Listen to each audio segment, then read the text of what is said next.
Muy buenas a todos. Buenas.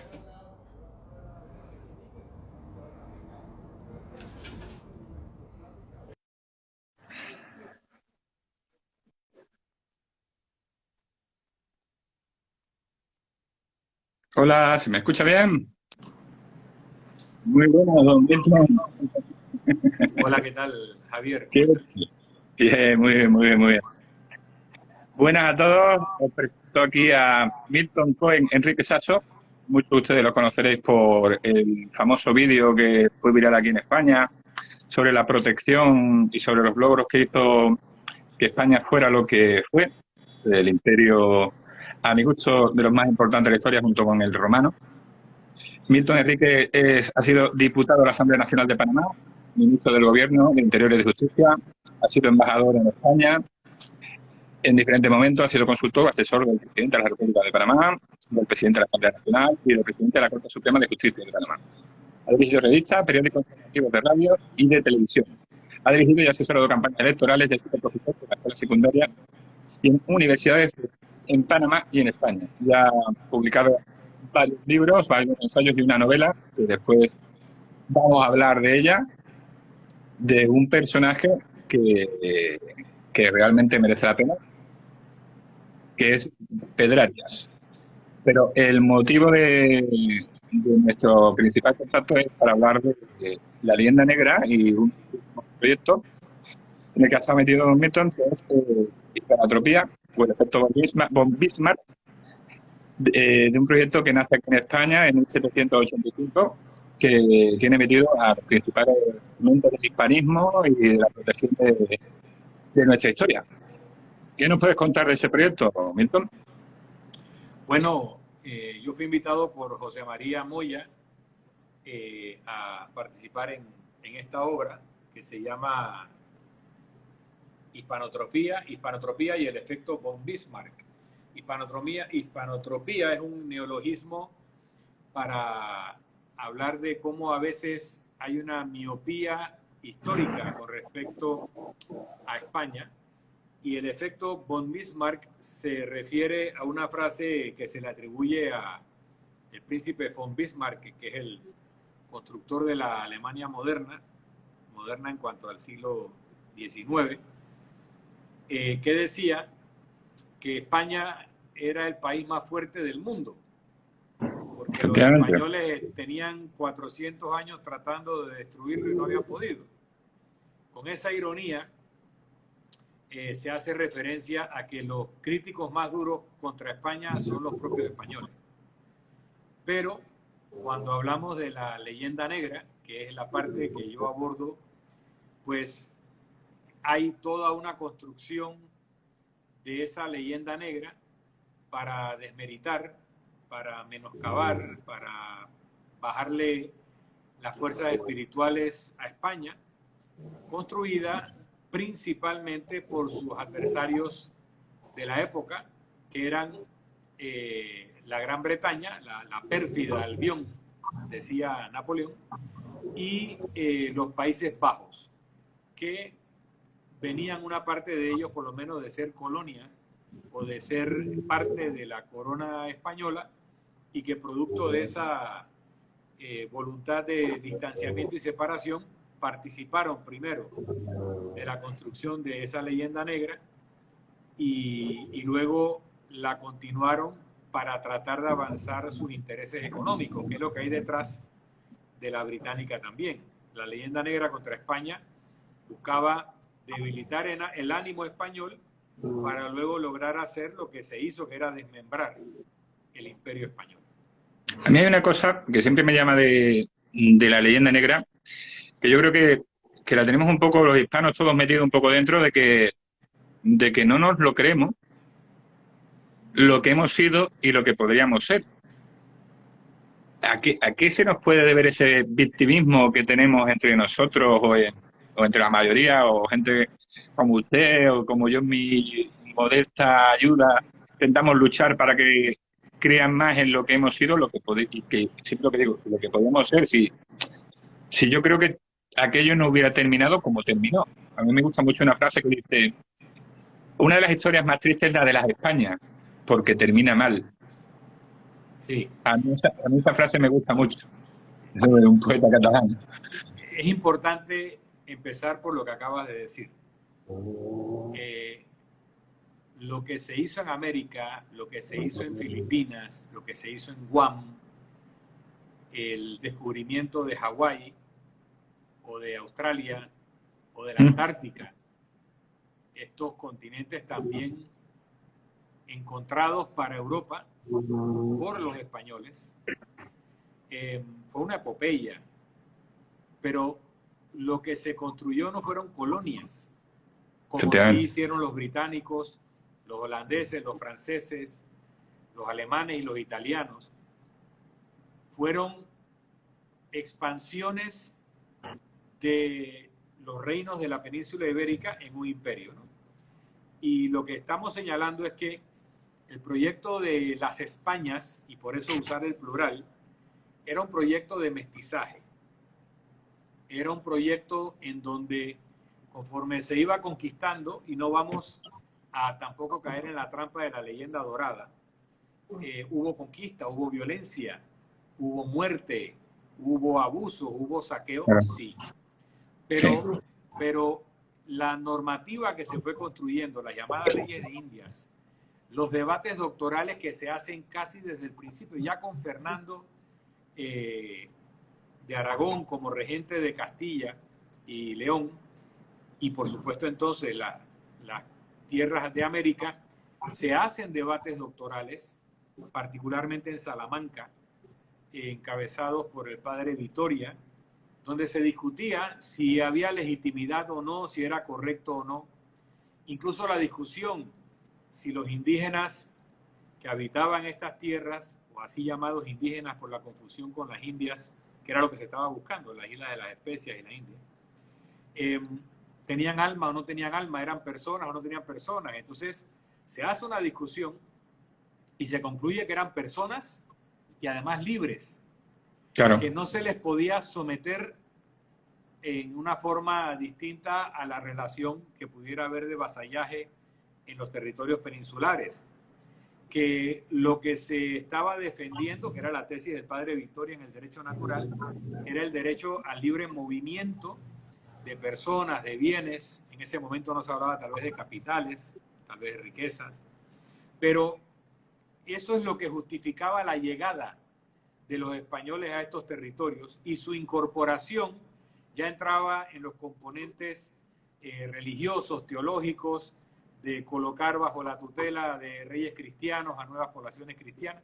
Pero ¿qué país que estableció regímenes coloniales, en este caso, que no era el de España, como digo, en un momento dado el rey dice, paren la conquista? Como claro, Felipe II. Carlos empezó a decir, solo entren en lugares donde hay poblaciones cristianas. Pero Felipe II llegó a decir, paren, detengan todo. Sí, 1555, sí. Claro, porque hubo otros diálogos, sí, creo que en Burgos también, etcétera. Entonces, en Valladolid también, ¿no? Y en Valladolid, por supuesto, en las juntas, ¿no? Entonces, estamos hablando de una naturaleza distinta. Uno ve pinturas de la época de familias mestizas, un español con una indígena, con su hijo mestizo, posando para un cuadro de familia con mucho orgullo. En el siglo XXI empiezan a reconocer en Estados Unidos a los descendientes mulatos de Jefferson o de otros de los próceres de la libertad, porque esas eran relaciones con esclavas y clandestinas. No eran matrimonios. Aquí en España se recibió al Inca Garcilaso de la Vega y estudió y enseñó en las mejores universidades. O sea, teníamos la experiencia de que la nobleza autóctona americana se incorporó como nobleza al sistema del imperio, y lo que era el pueblo llano se le trataba como pueblo llano. Entonces es un fenómeno totalmente diferente y no es meritorio para lo que se hizo con la leyenda negra. Como contraste, y quiero terminar con esto porque sé que quieres tocar otros temas, vemos que el general británico responsable de la dominación de Norteamérica, Jeffrey Amherst, Sir Jeffrey Amherst, repartía mantas que habían sido empapadas con sudor de personas con viruela y se las regalaba a los indígenas del norte y puso en una carta literalmente, voy a citar la frase de Sir Jeffrey Amherst, decía, para extirpar esta raza execrable, en contraste con lo que hacían los británicos, principales autores de la leyenda negra. Vemos la expedición, la real expedición filantrópica de la vacuna, encabezada por el doctor Balmes y con la asistencia principal de Isabel Zendal, que es la enfermera por la cual se nombró el Hospital Isabel Zendal en Madrid ahora con la pandemia. Ellos hicieron una expedición para inocular, para vacunar a toda la población del imperio, pasando por las Américas y llegando a Filipinas en un viaje que duró más de 3 años para vacunar a la población contra la viruela. Entonces eso te indica el contraste que había entre el proyecto de las Españas y el proyecto de las colonias de las potencias que crearon la leyenda negra contra España. Es muy interesante eso que dices, porque, por ejemplo, incluso otros tipos de colonizaciones, como el otro día hablaba yo con Zunzunegui, en el directo que tuve con él, que incluso después del Tratado de Guadalupe Hidalgo, que estamos hablando del siglo XIX, entre México y Estados Unidos, cuando Estados Unidos le quita la mitad del territorio, en el Congreso de Estados Unidos dice, jamás hemos querido apropiarnos de un territorio, de una nación que no sea blanca, porque México está lleno de indios y aquello no lo queremos. O sea, ellos se quedaron con lo que estaba despoblado, porque si hubiera más despoblado hubieran bajado más. Claro, pero por otra parte, uno de los grandes adversarios de la colonización anglosajona era el jefe indígena Jerónimo. También. Jerónimo no se llamaba Jerónimo, se llamaba Jerónimo y hablaba español. Y además era cristiano, era mexicano. Era parte de la población que quedó del lado de los Estados Unidos después de estas expansiones de los Estados Unidos, pero Jerónimo era un indígena hispano y era el que defendía esa independencia. Y hablando de independencia, yo quiero decirte que en Estados Unidos se habla mucho del general Lafayette y en Washington uno ve los triángulos de Lafayette y todo lo demás, pero se habla menos de Galvez. Ni de Saavedra, claro, ni de Saavedra tampoco. El general Galvez, junto con Winston Churchill, y no sé si el propio Lafayette. Sí, Lafayette también. Lafayette también. Que recibieron la nacionalidad honoraria de los Estados Unidos por sus Son 11. méritos, y que además la ciudad de Galveston, en Texas, se llama Galveston por Galvez. Así que la independencia de los Estados Unidos tuvo un rol protagónico. En otra parte, vemos que en la Florida hispana se crearon poblados para los negros libertos, que eran esclavos y que huían y que se refugiaban y eran refugiados oficialmente como hombres libres en el territorio hispano de las Españas en el continente americano. O sea, era un tratamiento totalmente distinto. Cuando von Humboldt vino aquí por las Américas, a pesar de que en los escritos de von Humboldt hace críticas al Imperio Español, las citas que podemos encontrar decía que casi no había esclavitud, aunque no estaba formalmente abolida hasta la Pepa, hasta 1812. Cuando 1/6 de la población de los Estados Unidos, de 6 millones, 1 millón de personas eran esclavos en Estados Unidos, en las Españas americanas prácticamente no los había. La Pepa también abole la Inquisición, también la encomienda. Entonces, ya se vivía en un régimen liberal, porque en esa época los validos de Fernando VII eran liberales, y lo que se establece como la guerra de independencia es la guerra de independencia contra los Bonaparte, y es la guerra de independencia de todas las Españas. Claro. Es más, cuando Simón Bolívar y Andrés Bello, y creo que el tercero era un señor Menéndez, van a Inglaterra para pedir apoyo para la Junta de Caracas, que se organizó, así como hubo la Junta de Cádiz y en otras ciudades se organizaron juntas en Hispanoamérica, ellos van y piden apoyo en nombre del rey Fernando VII para la independencia contra José Bonaparte y Napoleón Bonaparte. Eso Entonces, pasa... Sí. No, No, para nada, que pasa. el Sí, movimiento independentista no era un movimiento para deshacer el imperio español, era para quitarse de encima una familia reinante que no era pues del imperio español, eran de los Bonaparte, era otro proyecto. Ya. Pero cuando Fernando VII retorna al poder y que cuando entra en Madrid, la población quita las cadenas a los caballos y se le echa al hombro y dicen vivan las cadenas y todo, y le llamaban el deseado, cuando finalmente se le conoció como el rey Felón, a mucho mérito. Es que para mí es el peor de toda la historia. El peor rey que ha habido. Él desconoce la PEPA, desconoce la Constitución de Cádiz y pretende gobernar como un monarca absoluto. Entonces, esas juntas revolucionarias por la independencia pasan de ser de la independencia contra los Bonaparte a la independencia contra la monarquía española por lo que había hecho Fernando VII. Ahí hay un error gravísimo de él. Pero los movimientos de independencia no empiezan para deshacer el imperio español, empiezan para sacudirse del yugo napoleónico.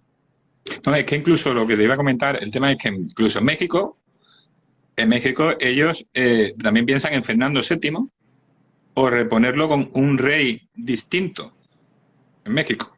Sí, y bueno, y ponen al emperador Iturbide, ¿no? Claro, Agustín Iturbide, ¿eh? Y luego se traen a Maximiliano unos años después. A Habsburgo, que tú fíjate que traen a un Habsburgo siendo los Habsburgo tan malos que fueron los que le conquistaron. Eso es muy curioso también.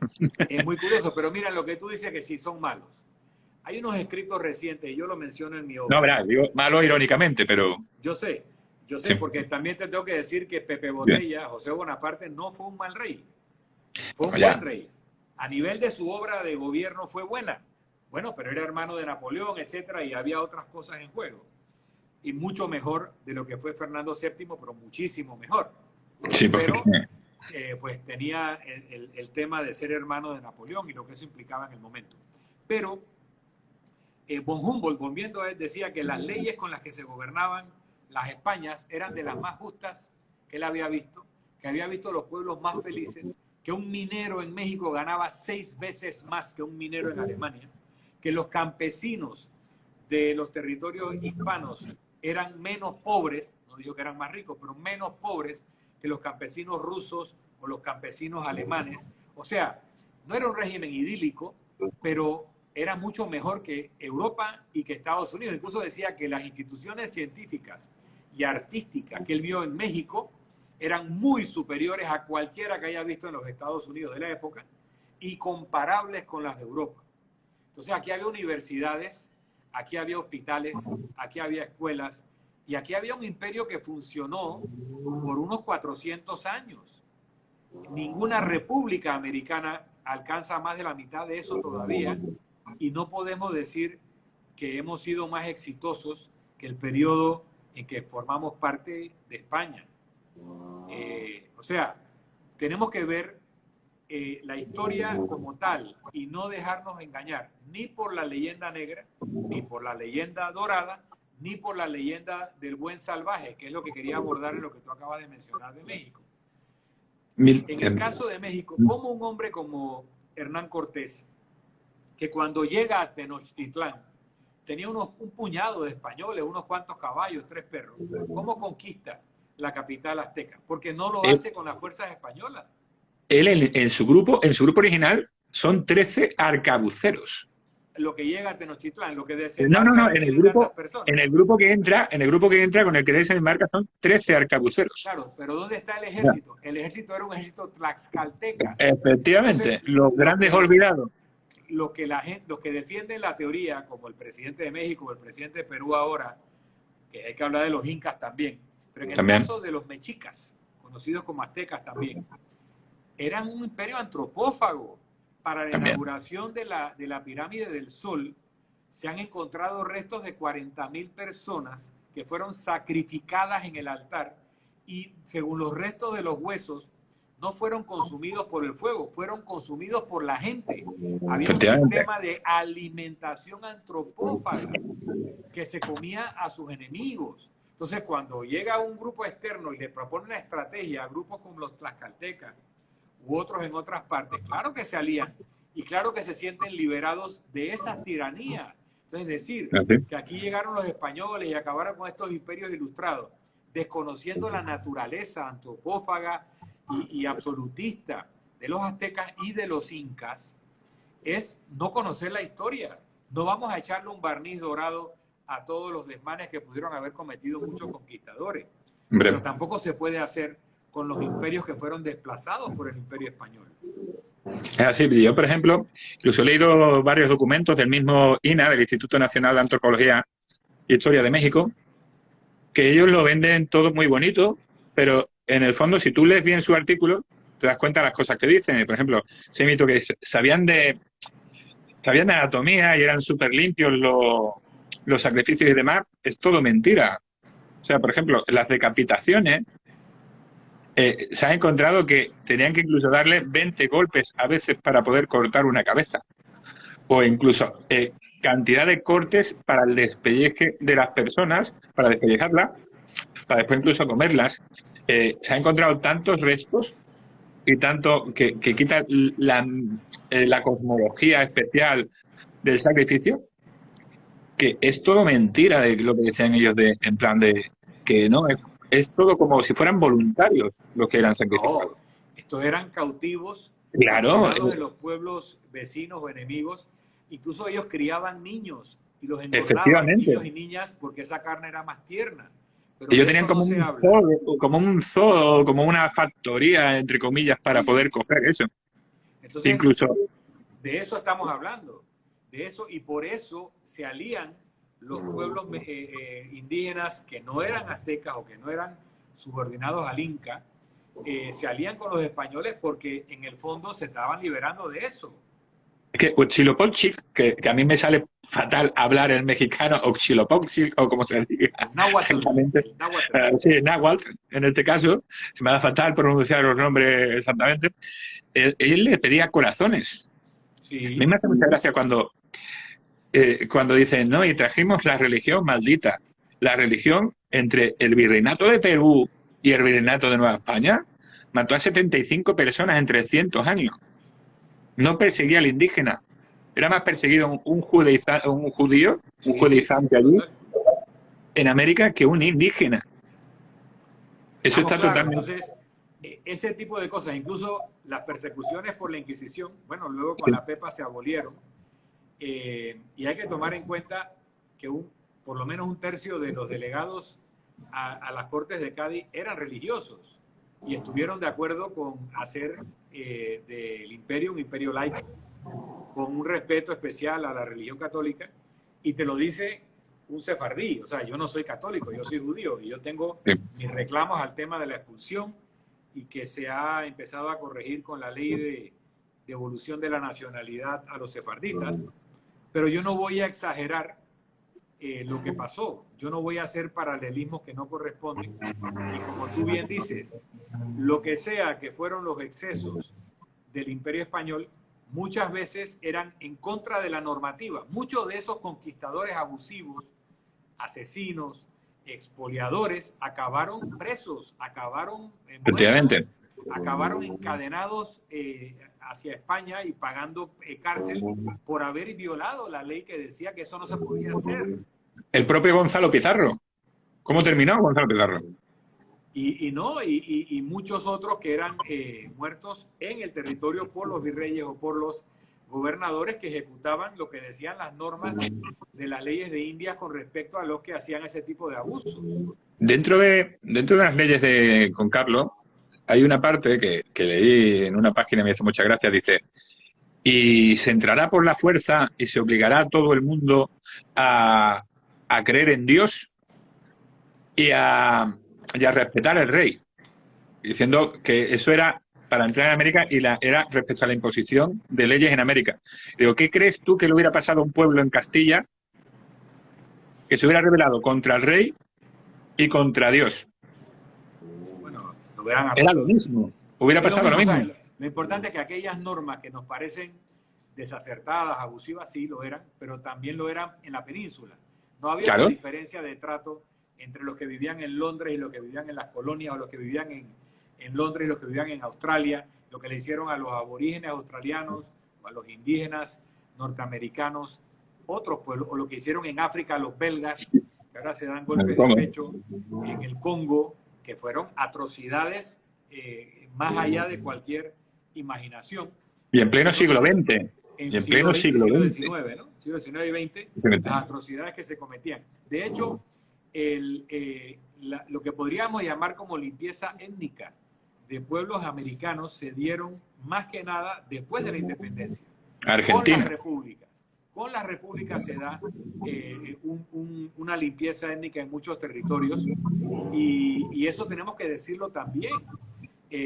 Mucha de la discriminación se dio después de que se deshace la normativa de las leyes de Indias. Mira, las leyes de Indias ya hace 400 años, cuando se fueron adoptando, algunas hace 500, se prohibía el trabajo de niños y menores de edad en situaciones insalubres, por ejemplo, las minas.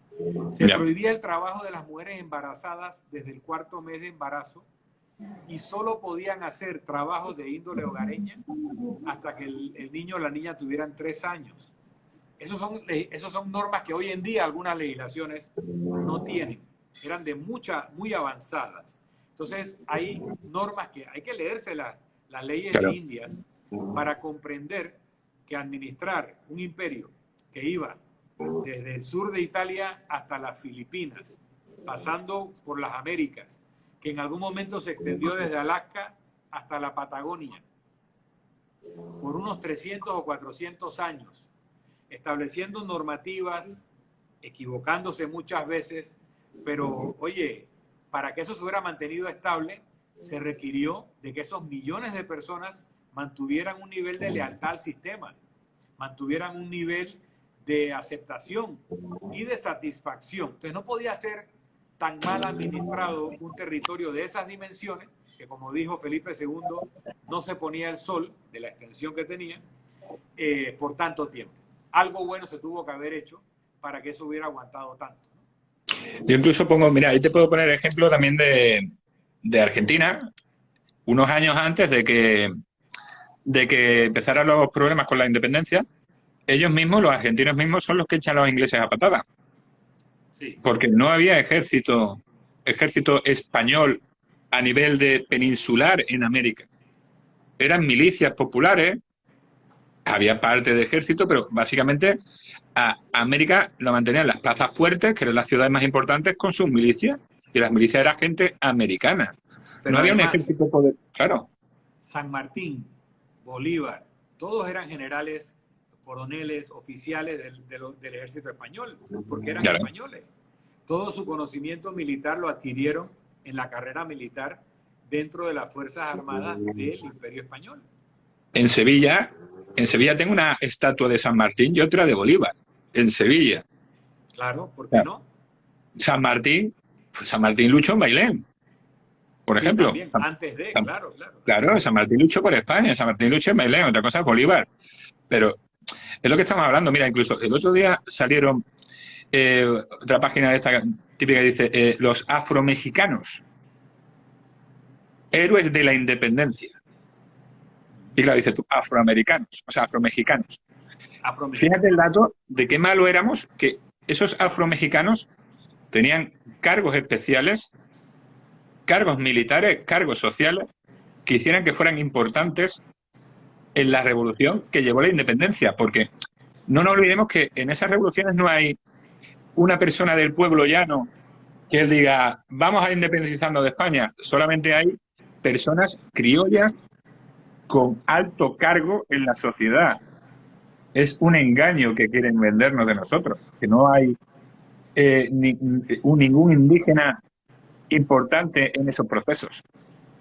Mira, en casi todos los países donde hubo rebeliones, había mulatos o cholos mestizos que tenían altos cargos y que habían adquirido mucho de eso durante el régimen colonial. Por ejemplo, en Venezuela, el general Manuel Piar Gómez, que creo que al final lo fusilan, y algunos dicen que fue por racismo.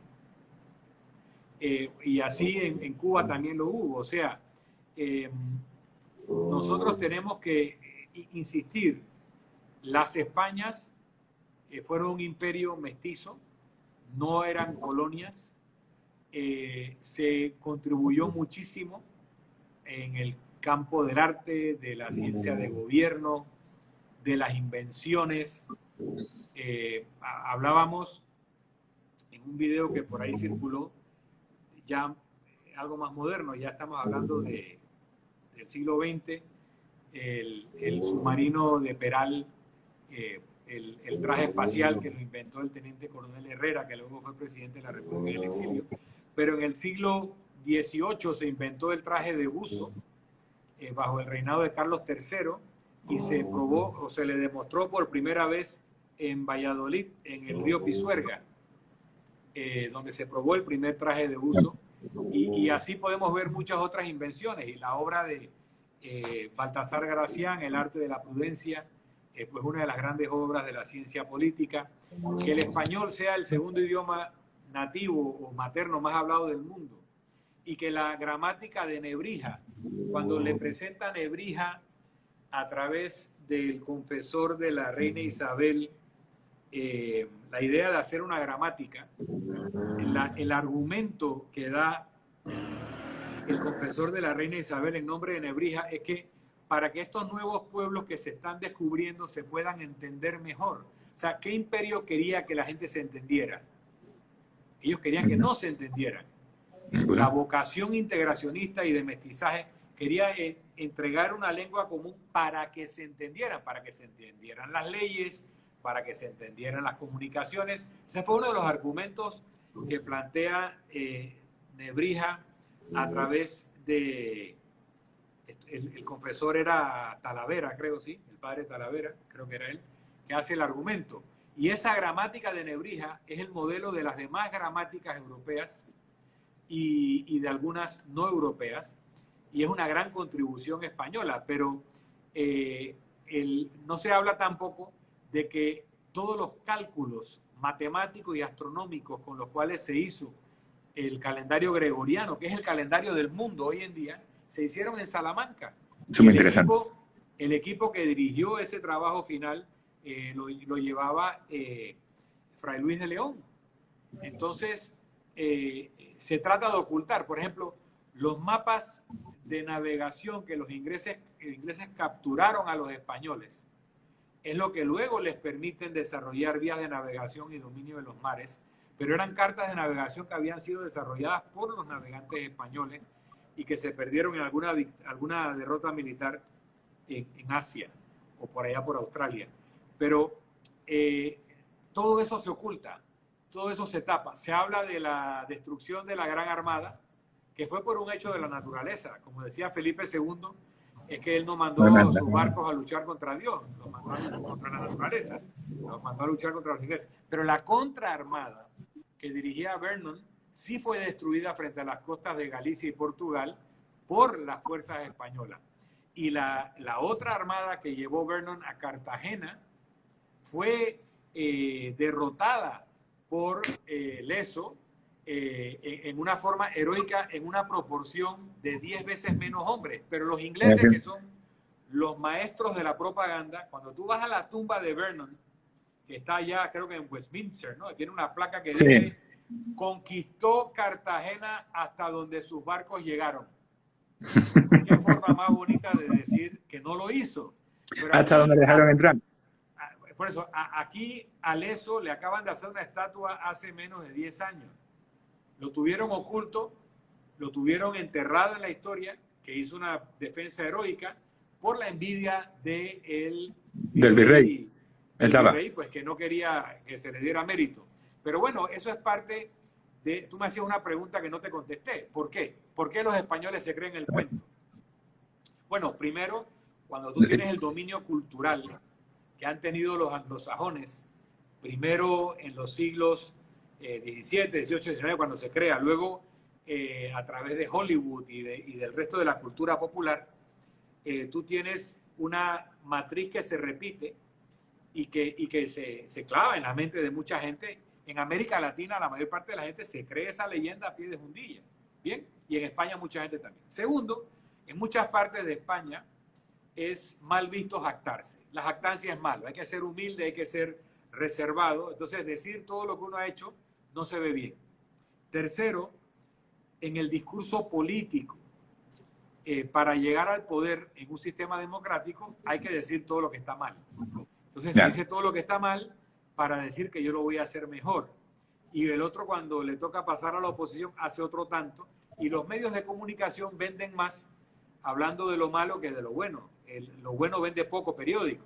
Pero por último, después del 78, cuando se construye en esa transición ejemplar, una transición de la cual tienen que aprender muchos países porque ha sido pacífica y ha sido armónica hasta ahora, la transición democrática de dictadura a democracia que se hizo en España es ejemplar. Parte del propósito de dejar atrás el franquismo era que todo lo que oliera a franquismo había que enterrarlo. Y como el franquismo reivindicaba mucho el nacionalismo, entonces el nacionalismo estaba mal.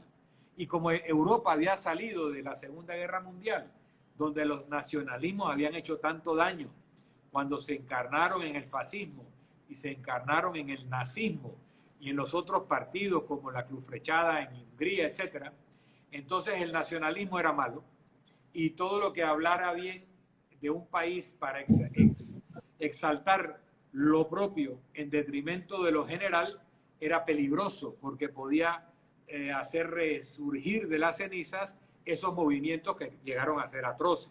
Entonces esa combinación de factores ha hecho que es mal visto en España hablar bien de España. A mí, yo opino que el tema de España es que es complicado, porque yo creo que hay gente que los grupos te dice, es que ni en tiempos de Franco te enseñaban eso, dice la gente. Ni en tiempos de Franco te enseñaban eso. Entonces, esta parte de la historia es complicada porque aquí ni la izquierda por un lado, incluso a mí, no es una cosa que me pasa, Milton, tú que no estás metido en grupo, la gente te suele responder, es que ya no somos lo que éramos antes, ya no queda nada no queda nada de aquellos hombres, no queda nada de esos conquistadores, no queda nada hombre, no queda nada del siglo XVI. Tampoco estamos nosotros ahora mismo en una nación que tenga que, en este caso, adentrarse en un océano inhóspito, recorrer 40 días y a ver lo que se encuentra en el otro lado del mar, del mundo. Entonces, no, tal vez no hay eso, pero con mayor energía social, con una mejor autoestima o mayor autoestima, los españoles son capaces de alcanzar mucho más de lo mucho que ya han alcanzado. España es el país, junto con Japón, por lo menos antes de la pandemia, más longevo del mundo. Son el número 1 en trasplante de órganos. Son el número 1 en Europa en tierra dedicada al cultivo orgánico. Y uno de los mayores productores de alimentos de Europa. Tienen la segunda o tercera red de autopistas mejores de Europa, igual con el caso de los ferrocarriles. Tienen en la industria automotriz, no la marca SEAT, que es parte de Volkswagen, digo, la industria automotriz en cuanto a partes de automóviles, después de Alemania, es la más grande de Europa.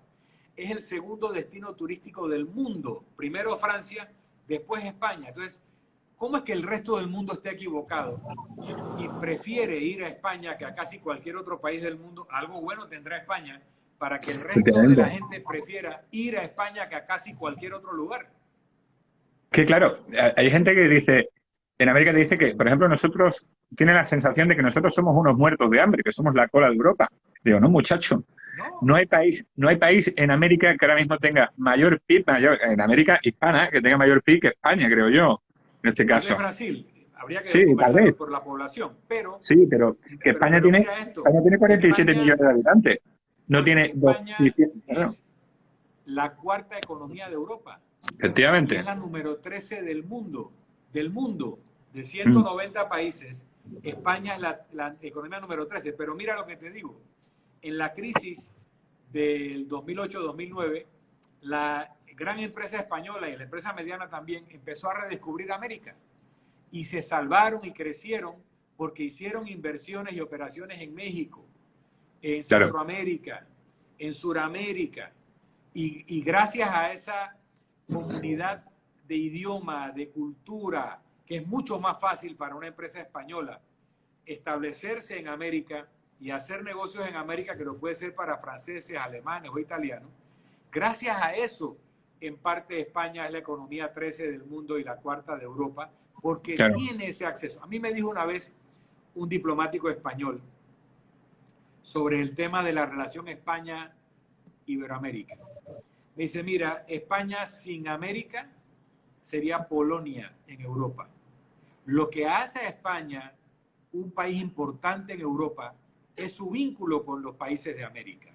Y cuando los gobiernos españoles se olvidan de eso, de que tienen un rol especial, de que tienen, incluso hay un mandato constitucional de que el rey tiene una responsabilidad especial con las relaciones con Hispanoamérica. Cuando gobiernos españoles se olvidan de ese vínculo especial, de esa relación especial, de fomentar ese intercambio no solo cultural, sino también económico, empresarial, de negocios, de infraestructuras. Cuando se olvidan de eso, España crece menos. Cuando recuerdan esa relación, no solo España crece más, sino que nuestros países tienen en España a la puerta para Europa. Es que una vez que una empresa latinoamericana, hispanoamericana, se establece en España, el mercado no es solo España, el mercado es toda la Unión Europea. Entonces, esa relación especial, tenemos que fortalecerla. Esa relación España-América, esa relación América-España, es de multiplicación de los panes. Es una relación en la que solamente es ganar, ganar, ganar. No podemos entonces estarnos recriminando con leyendas negras de cosas que no sucedieron, ni tampoco de aquellas cosas que pudieron haber sucedido hace 500 años. Hay un chiste que contó Chávez. ¿Te acuerdas? No sé si sabes el chiste de Chávez. En una ¿Cuál es? En una cumbre de presidente dice que estaba este venezolano caminando en Caracas y ve un español y lo agarra a trompadas y lo separan, ¿no? ¿Qué te pasa? ¿Por qué le estás pegando? ¿Tú le hizo algo? Y dice, no, yo no lo conozco. Yo nada más sé que es español. Dice, ¿y por qué entonces le entras a trompadas? No, porque los españoles nos conquistaron y nos explotaron y nos saquearon. Dice, pero eso fue hace 500 años. Dice, sí, yo me enteré ayer. Entonces, no podemos vivir de ese cuento. No podemos andar revisitando los episodios oscuros porque la relación tiene claroscuros, sino construyamos sobre la luz, construyamos sobre lo común, sobre esa capacidad que tenemos de comunicarnos 400 millones de personas, 500 millones de personas, y no nos quedemos en México. Si una buena parte de los Estados Unidos tiene una herencia hispana fuertísima, mucho de lo que es Estados Unidos tiene que ver con esa herencia, y hablamos de Gálvez, pero también tenemos que hablar de las tradiciones en California, que es la quinta economía del mundo. California solita sería la quinta economía del mundo. El estado más rico de Estados Unidos, claro. Y Texas, y Nuevo México, y Arizona, y Nevada, y Florida, y ahí podemos seguir unos cuantos más, tienen tradiciones hispanas que son parte de la razón de su éxito. Entonces, también hablemos de eso. Yo lo que siempre digo es que el problema es la gestión más que vamos, yo siempre digo que España es una excusa, no es culpable, y el problema de América es la gestión en muchos de los casos. Es muy fácil echarle la culpa a nuestra presencia allí, por eso mismo que acabas de decir tú, por ejemplo, el ejemplo de California y Texas, el estado más rico y el California, el estado más rico, y Texas el tercero más rico de Estados Unidos. Y son economías riquísimas. Ahora, por ejemplo, otro detalle que estaba diciendo, otro día un amigo mío viajó de México a Perú, y digo, ¿tienes que presentar pasaporte? Dice, sí, tengo que presentar pasaporte. Y a acotación de esto, estamos hablando de que nos une el idioma, nos une las costumbres, nos unen tantas cosas que es ridículo. Esto que querían decir en Perú de poner el quechua como idioma otra vez. Y yo digo, ¿tiene Perú capacidad técnica de enseñarle a una sociedad un idioma como el quechua? ¿Y para No, qué pero le vale el quechua? no, está bien que se rescaten los idiomas Sí, locales, pero pero eso es revisitar cosas que se hicieron en la época del Imperio. En la claro, época del Imperio Español se tradujo la Biblia a los lenguajes autóctonos. No se hizo una eliminación lingüística. Se enseñaba el castellano, pero también se traducían a las lenguas tradicionales la mayor parte de y, las obras y tanto importantes. eran cooficiales, de hecho. Eran Es que cooficiales. Entonces, lo único que están haciendo los países en América al rescatar esas lenguas es regresar a lo que se hacía en la época del imperio, que no pretendió eliminar esas culturas, sino incorporarlas. Ahora, hablando en general, eh, todo lo que nosotros podemos construir, si dejamos los complejos, si dejamos esa actitud de echarle la culpa a otro, siempre la culpa es de otro. No, tenemos culpas, tenemos triunfos, tenemos méritos. Construyamos sobre lo meritorio, construyamos sobre lo común, construyamos sobre aquello que nos hace más grandes. Y lo efectivamente. podemos hacer, pero si no empezamos a separar la leyenda de la historia, nunca podremos avanzar en un camino de verdad, porque no se puede construir un futuro esplendoroso sobre la mentira, sea la mentira de la leyenda negra o de la O de leyenda la rosa. dorada. ¿Ok? No, la rosa, No, claro, sí. tiene que ser la verdad, verdad, con sus Efectivamente. claroscuros. Pero tenemos mucho que aprender. ¿Por qué en las escuelas, en las universidades, en la escuela de Derecho no estudiamos Derecho de Indias? En la que yo estudié se estudió. En la Universidad Católica Santa María la Antigua estudiamos Derecho de India, como una materia, un año, no era nada muy profundo. También estudiamos el derecho romano. Tampoco podemos desconocer que mucho del éxito de los Estados Unidos tiene que ver con el derecho anglosajón. Hay una institucionalidad anglosajona que permite una buena gestión de gobierno, eso no lo vamos a desconocer, pero tampoco se puede hacer pretendiendo denostar y reduciendo al absurdo la contribución de lo que fueron 400 años de un gobierno razonablemente bueno, razonablemente exitoso, que produjo un nivel de bastante estabilidad y satisfacción en millones de personas en territorios vastísimos, muy difíciles de manejar para cualquier otra potencia, y lo pudo manejar España. Es así. Pero bueno, que Milton, pasamos a tu libro, ¿te Ah, la parece? novela, pero esa es una novela. Pasamos a tu novela. Pues Milton ha escrito Los cuadernos delirantes de Pedrarias. Y Pedrarias es un personaje que antes hemos hablado los dos por encima, que puede ser el conquistador más salvaje que le dé las razones a los indigenistas o a los de la leyenda negra para culpabilizarnos de muchas cosas. ¿Quién era ese tal Pedrarias?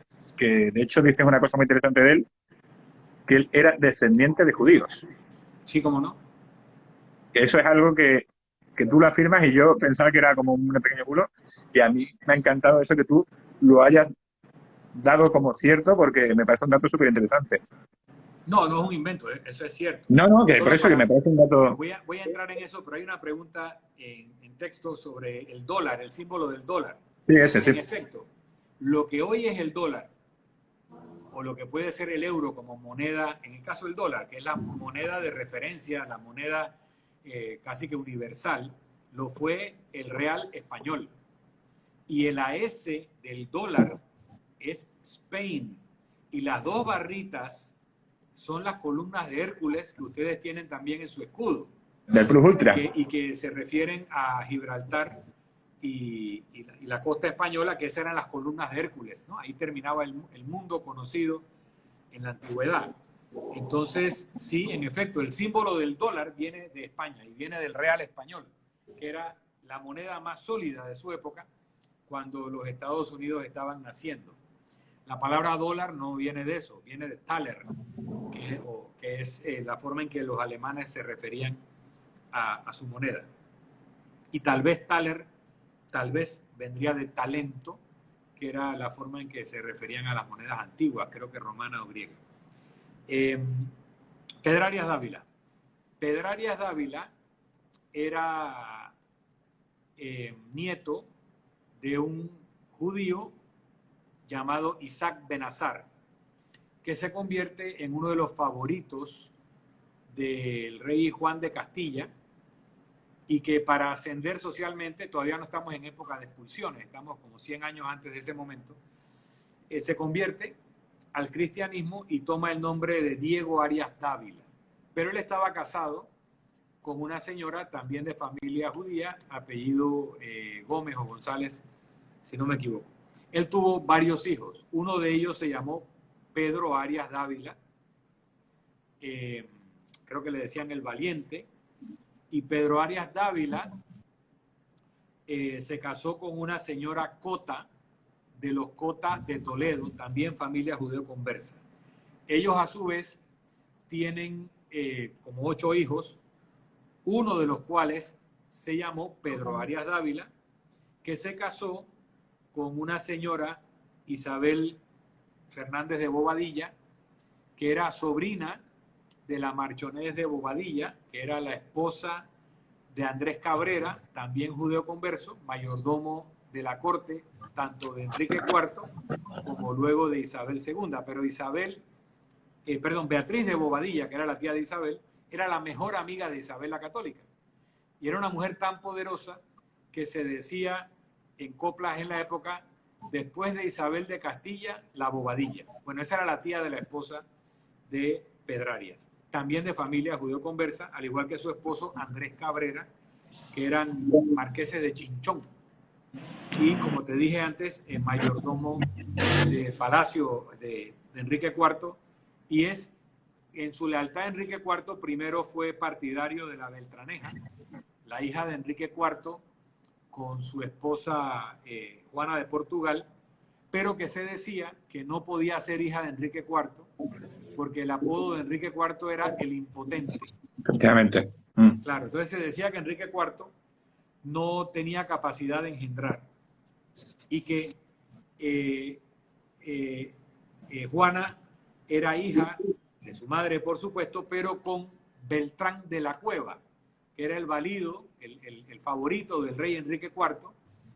No se sabe, se especula si fue engendrada como un favor al rey para que tuviera nominalmente descendencia, o por una aventura de la reina con el valido del rey. Pero entonces, para deslegitimar a Juana, le apodaron la Beltraneja, ¿no? La hija de Beltrán y la hija por fuera, ¿no? Y los partidarios de Isabel pues usaron esa arma para defender la legitimidad de Isabel, que se casa en contra de no tanto de la voluntad, sino del conocimiento de su hermano, el rey Enrique IV, con su primo Fernando de Aragón, Fernando II. A su vez, Fernando de Aragón era hijo de Juana Enríquez. Juana Enríquez era bisnieta de doña Paloma, que era una judía, descendiente de los exilarcas de Babilonia, y por lo tanto descendiente del linaje del rey David. Vaya. Del bíblico rey David. Se decía que doña Paloma era descendiente de ese linaje de los exilarcas de Babilonia, con un hijo del rey de Castilla, perdón, el rey de Aragón, y lo cual hace el linaje de los Enríquez, que es una derivación del linaje de los Trastámara. El padre, o el marido, no era marido porque él estaba casado con una noble, el que tuvo la relación con doña Paloma era don Fadrique, pero de esa relación nació, entre otros, don Enrique, y de ese don Enrique es que nace el linaje de Juana Enríquez, que era la madre de Fernando el Católico. Entonces los reyes católicos estaban rodeados ellos mismos. Incluso había una anécdota que se contaba que en una cacería que estaba el rey Fernando con su primo Martín de Rojas, creo que era, que los perros de caza, en lugar de estar correteando a la zorra, se fueron atrás de una paloma, y le dice Martín, oye, se fueron atrás de la abuela. Así que eso era un bochinche, decimos en nuestro país, de la época, de que en efecto ellos eran descendientes de una judía, doña Paloma. Pero bueno, cuando Enrique IV era niño, Pedro Arias Dávila era su paje. Y cuando Isabel reina, él era cercano a la corte. Y cuando él lo mandan a Panamá, lo mandan a poner orden. Él era un hombre altísimo, corpulento, muy exitoso en las justas. Sí. Por eso le apodaban también el justador.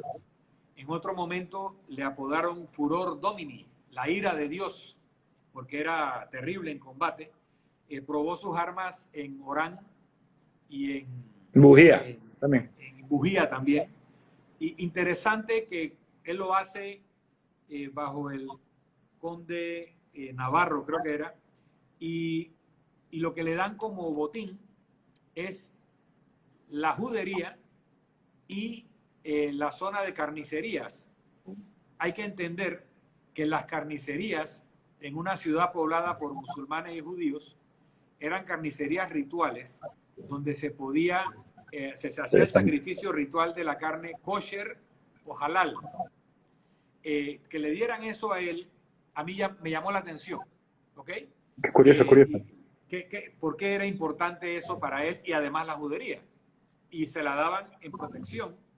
Así que había una inclinación hacia eso que los estudiosos no abundan. Pero cuando él llega a América, él tenía 70 años o más.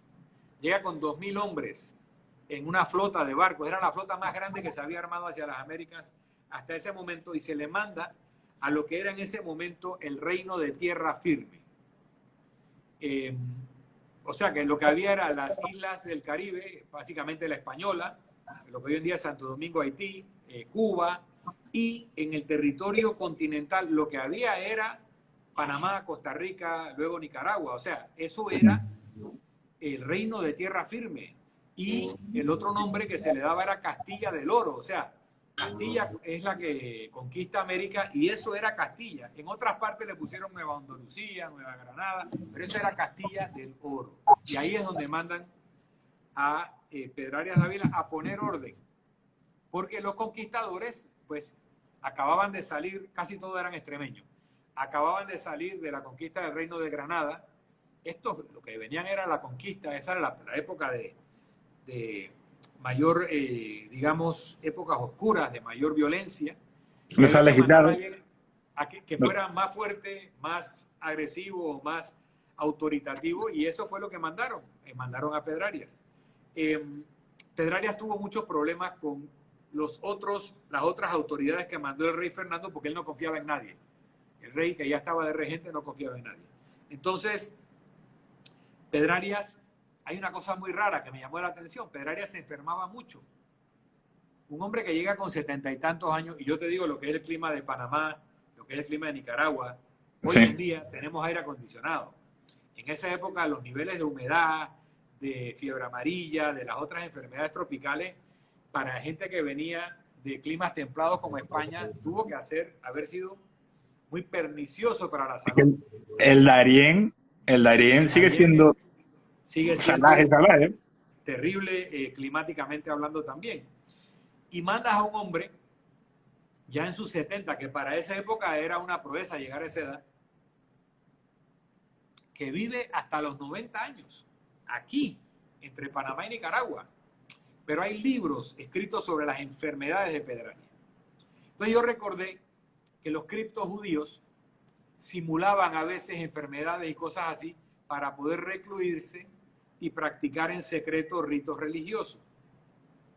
Entonces, sabiendo que Pedro Arias, su padre y su madre, sus abuelos, eran de familias judías, conversos en algún momento, que Torquemada, que era amigo, cuyo hermano era amigo del tío de Pedro Arias, Juan Arias Dávila, que era el obispo de Segovia, muy poderoso, un hombre muy joven, que reorganiza la iglesia en Castilla, por lo menos, que es el que trae la primera imprenta a España.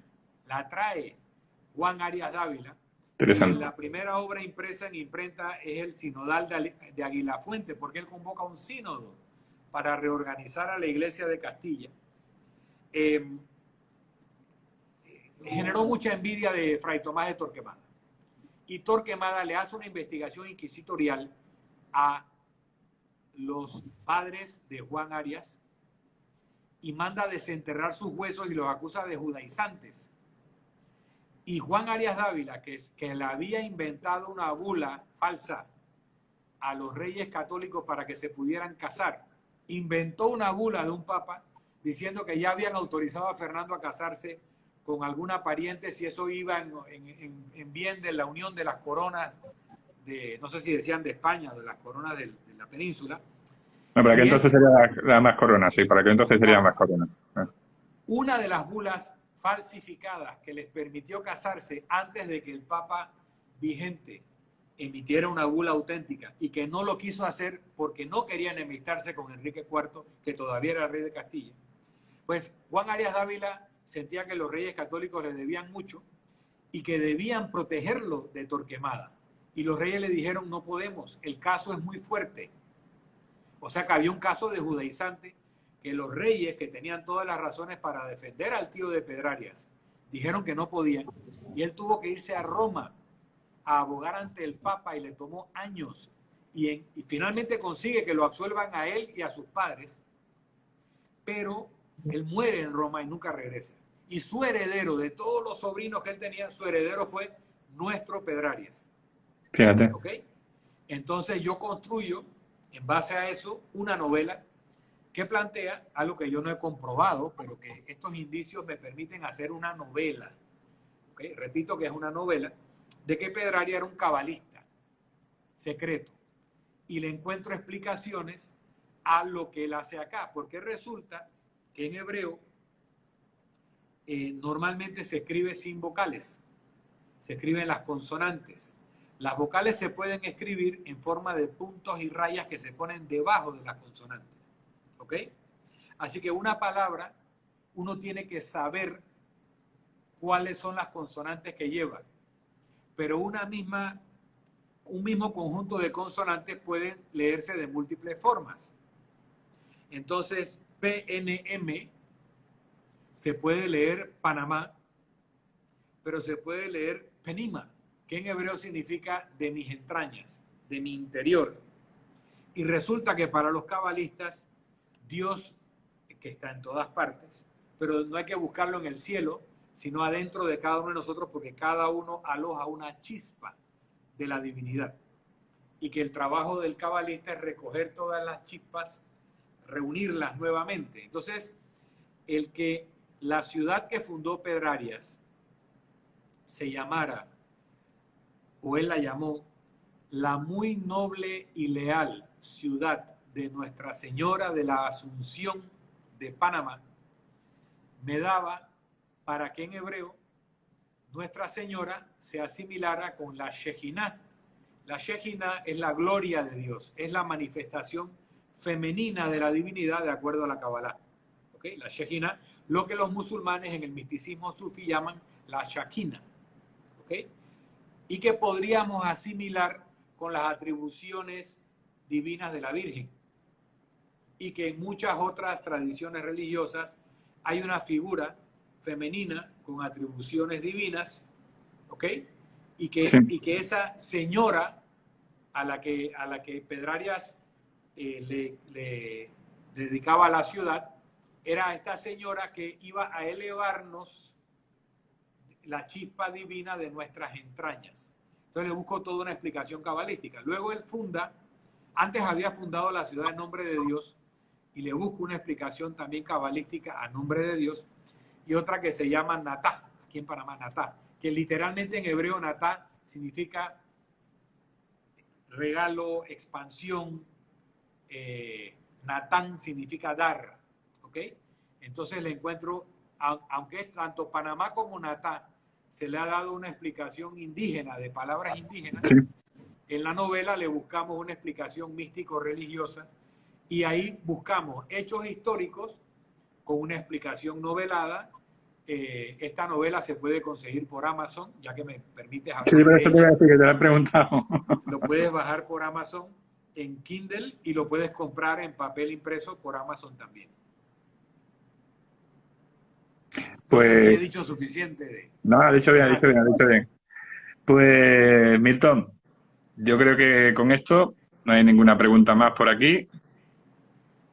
Dicen que de Fuerte Mosé, hemos hablado de Fuerte Mosé, Sí, en que Florida, que es donde llegaban los empleados, los esclavos libertos.